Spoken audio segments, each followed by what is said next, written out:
अब आपको सीधे लेकर चलते हैं दिल्ली में हो रही अंतरराज्यीय परिषद की बैठक में, जहां मुख्यमंत्रियों के साथ प्रधानमंत्री नरेंद्र मोदी बैठक कर रहे हैं। पीएम क्या कह रहे हैं, आपको सुनवाते हैं। व्यवस्था में सुधार लाएंगे तो इसका लाभ सीधा सीधा राज्यों को मिलेगा।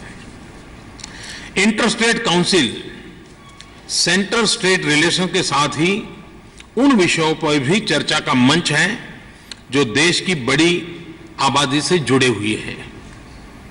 कैसे नीति निर्धारण के स्तर पर इन मुद्दों को सुलझाने के लिए एक राय बनाई जा सकती है, कैसे एक दूसरे से परस्पर जुड़े विषयों को सुलझाया जा सकता है। इसलिए इस बार इंटर स्टेट काउंसिल में पुंछी कमीशन की रिपोर्ट के साथ ही 3 और अहम विषयों को भी चर्चा के लिए प्रस्तुत किया गया है। उसमें एक है आधार। हम सब जानते हैं कि संसद में आधार एक्ट 2016 अब पास हो चुका है। इस एक्ट के पास होने के बाद अब हमें सब्सिडी हो या फिर तमाम दूसरी सुविधाएं हो, डायरेक्ट कैश ट्रांसफर के लिए आधार के प्रयोग की सुविधा अब हमें प्राप्त हुई है। 128 करोड़ की आबादी वाले हमारे देश में अब तक 102 करोड़ लोगों का आधार कार्ड बांटे जा चुके हैं।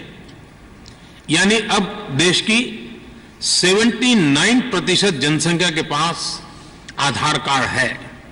और उसमें भी अगर हम एडल्ट्स को सोचें, वयस्कों की बात करें, तो देश के 96% नागरिकों के पास आधार कार्ड है। आप सभी के समर्थन से इस साल के अंत तक हम देश के हर नागरिक को आधार कार्ड से जोड़ पाएंगे। और मैं इसके लिए मुख्यमंत्रियों का, राज्य सरकारों का भी आभार व्यक्त करता हूं कि इस काम में उन्होंने काफी तेजी लाई है और काफी बल दिया है, और उसके कारण ये संभव हुआ है। आज की तारीख में एक साधारण सा आधार कार्ड लोगों के सशक्तिकरण का प्रतीक बना है। सरकारी मदद या सब्सिडी पर जिस व्यक्ति का अधिकार है, अब उसे ही इसका फायदा मिल रहा है। पैसा सीधा उसी के खाते में जा रहा है।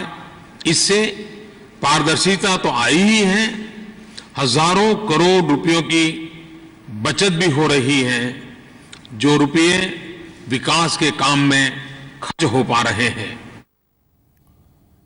तो तमाम बाबा साहब आंबेडकर जी ने लिखा था कि भारत जैसे देश में सामाजिक सुधार का मार्ग उतना ही मुश्किल है, उतनी ही अड़चनों से भरा हुआ है जितना स्वर्ग जाने का मार्ग।